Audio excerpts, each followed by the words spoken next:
سلام دوستان، وقتتون بخیر. داستانی که میخوام براتون نقل کنم یکی از داستانهای شیرین شیخ عطار نیشابوری است که در الهی نامه اومده است. امیدوارم که بپسندید و با لایک ها و سابسکرایب هاتون از ما حمایت کنید. متشکرم. حاکم نیشابور دلش میخواست که بتواند آرام و مهربان باشد، ولی نمیتوانست. کم حوصله بود و آتشی مزاج. هر وقت برخلاف سلیقه‌اش حرفی میشنید عصبانی میشد و دستورهای تند و تیزی میداد که بعد پشیمان میشد. اگر هم زورش نمیرسید که خشم خود را بر سر کسی فرو ریزد، قلبش میگرفت و چنان ناراحت و ناامید میشد که گویا دنیا تمام شدی و یک غصه دائمی برای او باقی مانده. هر وقت هم از چیزی خوشحال میشد خودش را گم میکرد و زور میگفت و با سبکسری دیگران را دست میانداخت و بعد که فکر میکرد از خودپسندی و غرور خود پشیمان میشد. میدید که با این وضع همه را از خودش میرنجاند. یک روز نشست و کلاه خودش را قاضی کرد و با خود گفت: این خیلی بد است که من زود احساساتی میشوم و نمیتوانم آرام و ملایم باشم. شاید اعصابم ضعیف است. شاید قلبم ناتوان است. خوب از خودم را به طبیب نشان بدهم. شاید این ناراحتی یک دوایی داشته باشد. طبیب بزرگ شهر را دعوت کرد و گفت: حال من این است، چه دوایی باید بخورم؟ طبیب گفت: تا آنجا که من میفهمم در تن تو عیب و نقصی نیست که بشود با دوا آن را علاج کرد. شکی نیست که ناراحتی یک نوع بیماری است، ولی این درد داروی خوراکی ندارد. این مربوط به اخلاق و تربیت است. تو را از بچگی خودپسند و لوس بار آوردند. رفتار تو خام است و برای اینکه پخته تر بشوی باید زیاد کتاب بخوانی و از گفتار بزرگان و سرگذشت دیگران پند بگیری. باید برای خودت یک شعار اخلاقی پیدا کنی که بردباری و خویشتن‌داری را به تو تلقین کند و دائم با آن نگاه کنی و با آن عادت کنی تا در غم و شادی زود دست و پایت را گم نکنی. بیمار روحی دوای روحی لازم دارد. حاکم گفت: درست است، خودم هم این را می‌دانستم. آن وقت فرستاد یک واعظ و یک فیلسوف حاضر کرد و داستان خود را شرح داد.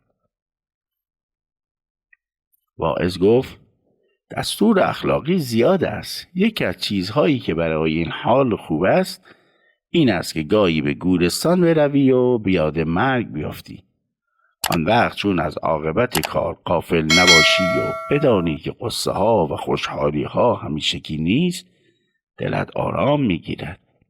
حاکم گفت: برو بابا، من که نمیتوانم وقتی اوقاتم تلخ یا شیرین است بدوم برم قبرستان آنجا عبرت بگیرم.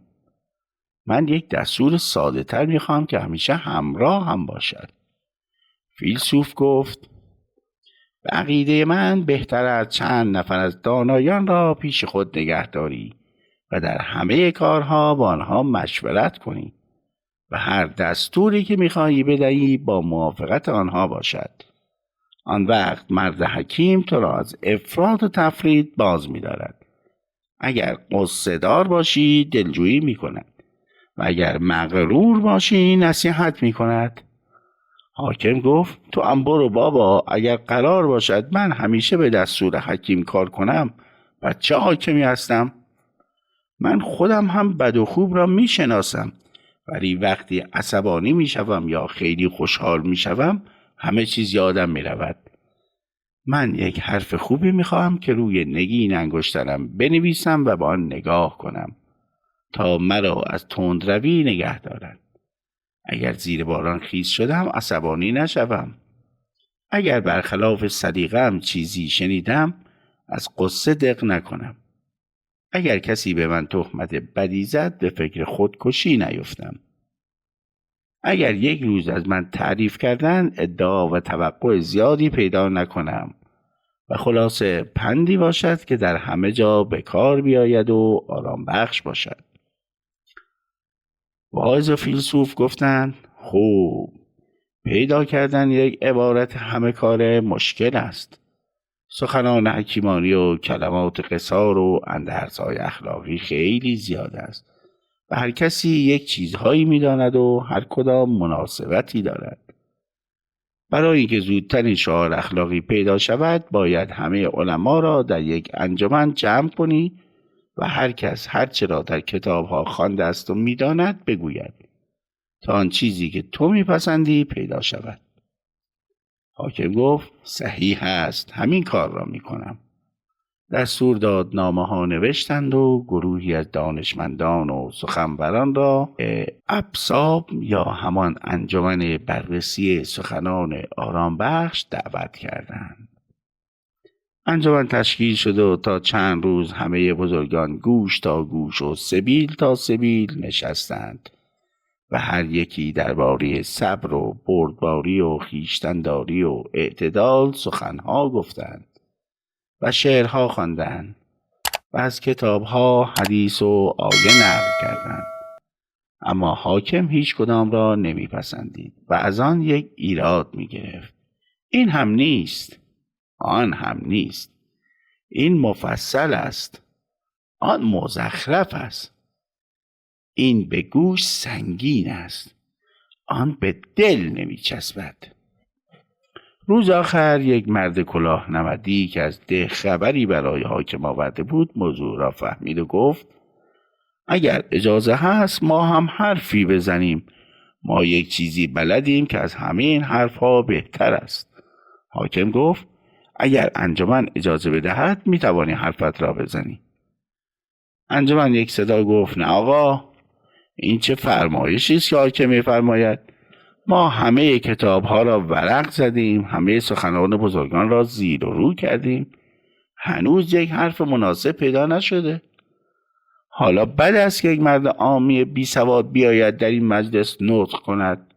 مرد کلاه نمدی گفت بسیار خوب، ولی حالا که مطلب مناسب پیدا نشده بگذارید ما هم حرفمان را بزنیم.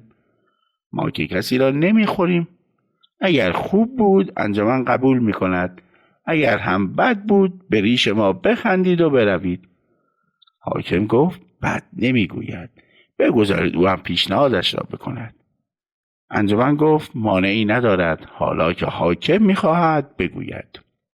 کلاه نمدی گفت تا آنجایی که من فهمیدم حاکم یک عبارت مختصر برای روی نگین انگشترش میخواهد.